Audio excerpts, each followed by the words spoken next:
This we were discussing trade. Trade refers to the sale, purchase, transfer, or exchange of goods and services for a certain price, right? Trade removes the hindrance of persons. It acts as a link between the producer and the customer. Then we discuss the types of trade. Types of trade, it can be internal trade as well as external trade. Internal trade is when the trade is done within the geographical limits of a country. It is known as internal trade or domestic trade. That is, if we are buying and selling goods and services within India only, then it will be considered as internal trade. And external trade is the when the trade is done outside the geographical limits of a country. It is also known as foreign trade. For example, if India is exporting something or importing something, that is, we are doing the trade outside India, that is known as external trade. Then, internal trade can be divided into two parts: wholesale trade and retail trade. When the goods and services are sold are purchased and sold in bulk in large quantities, and only we are dealing in a limited line of product, then it is wholesale trade.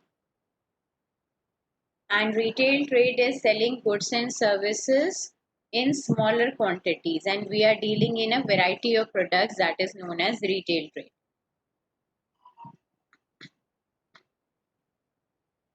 Then external trade, we all of us know what is import and what is export. Import, when we are purchasing, when we are buying goods and services from outside India, that we call import, that we are importing something. And export is when we are selling outside India, that is export. But what we mean by entry port or re-export trade, it means that I am purchasing something from one country not for the self consumption or not for using in my country, and then I am selling it to another country. For example, I am importing goods from America, I am purchasing goods from America, and then I am further reselling it to Japan. So that is known as entry port. When the goods are purchased, imported by the persons in one country and sold by such persons to the rest of the world, it is called entry port. So entry port is clear to you that the goods which I am importing, I am not using those goods in my country. I am sending those goods outside. I am again exporting them. That is known as entry port. Now we were seeing we in the flow chart we saw that commerce can be divided into two parts: trade and auxiliaries to trade. These were the two types. So trade we have discussed. Now what are auxiliaries to trade? Auxiliaries to trade are the is the tertiary sector which helps these business into carrying out the business smoothly. So aids to trade or auxiliaries to trade, it is a very important point. Sometimes a 6 mark question comes on auxiliaries to trade. Explain auxiliaries to trade.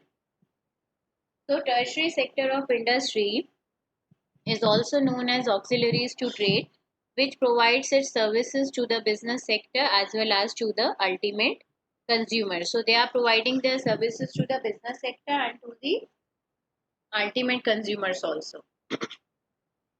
Aids to trade include what? Aids to trade include transport facility, communication facilities, banking and finance. Though already we have discussed it earlier in the chapter as well um, when we were discussing.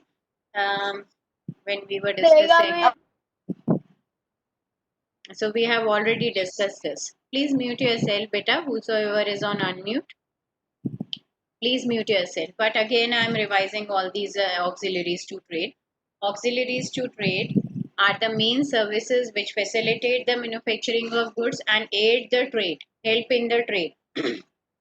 Aid here means that helping the trade in moving the goods from one place to another. So transport is helping us. Example I gave you that the product is produced somewhere. For example, in Surat, all this fabric is produced, and that fabric is transported all over India to be used throughout the India. And same about tea I explained. And in Jammu and Kashmir, a lot of dry fruits are there, and those are distributed throughout the India through the use of transportation only. Okay. In the hindrances, I explained you about all these services. Then communication.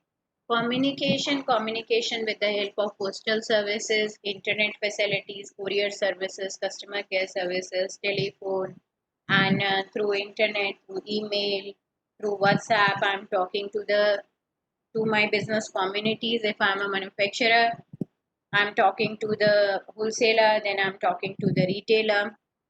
So, what is this? This communication is helping me in carrying out my business. Then, third point is banking and finance. Bank and financial institutions give us money, give us loan, and they also help us in making the payments and receiving the payment. So, in this way, they are helping the business. All the examples are given here, online services which are given to us. Then insurance. In business, risk is an inherent part of business. Whenever we are doing business, we cannot separate risk from business, but we can somehow where like we can somehow make ourselves a little bit secure that if we are incurring the business, insurance company will come to our help. So we will take insurance if the risk is very high in business. Then warehousing is, and even if it's not very high and we want to insure take insurance, we can take insurance anytime. That is not an issue because we take car insurance also.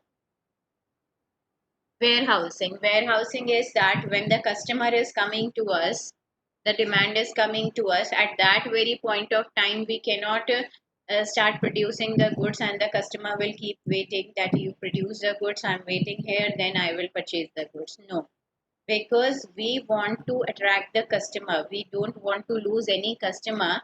So we keep the preparation beforehand. We prepare the goods if we're anticipating the demand that this demand will come in future, so I will make the products even before the customer arrives at my door. But I have made the product even before the customer is coming. So what I do, I need to store those goods. Where will I be storing them? I will be storing them in the warehouses, and that facility is given to us by warehousing. And in warehousing, many other facilities are given to us. For example, I have stored my goods in a warehouse and I tell the warehouse keeper that you pack my goods, I will give you money for that. You label my goods, you do the branding part, you do the marking part, you do the grading part. That we will be discussing in detail later words. Then advertisement. I have produced the product, but the customer must know that the product has been manufactured. So I need to give them information how I will make them aware about my product through advertisement. Through advertisement, I will persuade my customers to buy the product. I can give advertisement in the newspaper. I can give advertisement in TV. I can give advertisement in radio where I want to give the advertisement. Right? So we have completed trade,